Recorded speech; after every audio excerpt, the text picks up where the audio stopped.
Assalamualaikum warahmatullahi wabarakatuh. Perkenalkan, nama saya Rizka Ardila. Saya dari Prodi Bahasa dan Sastra Indonesia 2019 kelas B.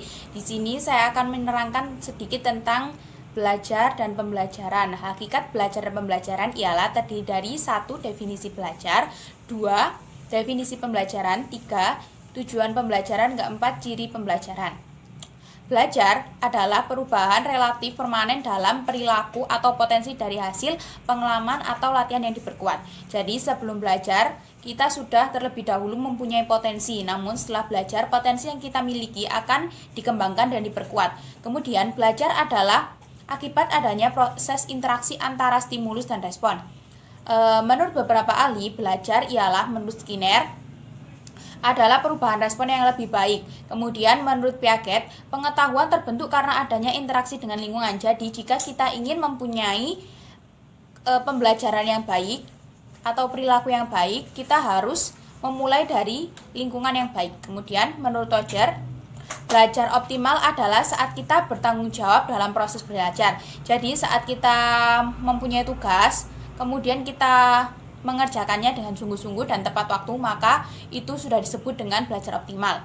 Kemudian pembelajaran menurut ahli, menurut Gagne ialah rancangan untuk proses belajar internal. Jadi pembelajaran itu terdiri dari rancangan-rancangan bagaimana kita belajar ke depannya. Kemudian menurut Munif, proses transfer dua arah, yaitu antara guru dengan murid, atau jika tidak seperti itu bisa diartikan sebagai dengan antara orang yang mempunyai ilmu dengan orang yang membutuhkan ilmu. Itu dinamakan transfer dua arah, karena yang pertama mempunyai ilmu ini membagikan kepada orang yang belum mempunyai ilmu. Jadi kegiatan tersebut bisa diartikan sebagai kegiatan pembelajaran. Kemudian menurut Chalil ialah proses interaksi antara peserta, guru, dan sumber belajar, yaitu proses pembelajaran tidak hanya tergantung pada guru dan peserta, namun juga ada sumber-sumber belajar seperti pada lingkungan, pada buku, dan lainnya. Menurut Komalasari, proses belajar adalah yang direncanakan guna mencapai tujuan. Jadi proses pembelajaran itu dirancang untuk mencapai tujuan.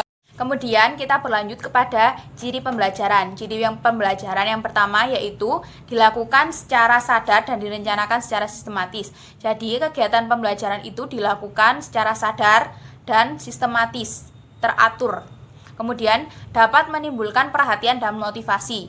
Jadi saat kita belajar, jika kita mempunyai pembelajaran, maka kita akan termotivasi. Kemudian menyediakan bahan belajar. Pembelajaran terbentuk guna untuk mencapai tujuan lah.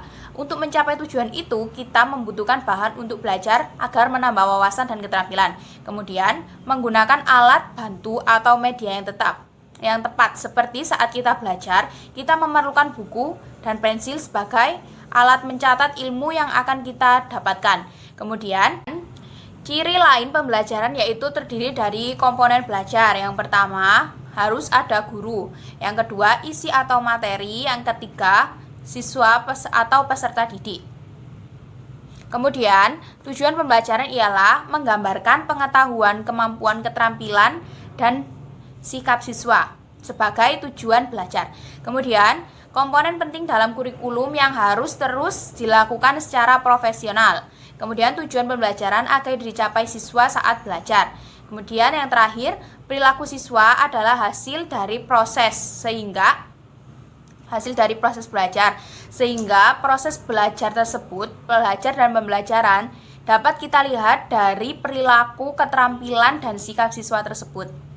Demikian penjelasan dari saya. Apabila ada salah kata, saya mohon maaf yang sebesar-besarnya, karena saya juga masih belajar. Atas perhatiannya saya ucapkan terima kasih. Wassalamualaikum warahmatullahi wabarakatuh.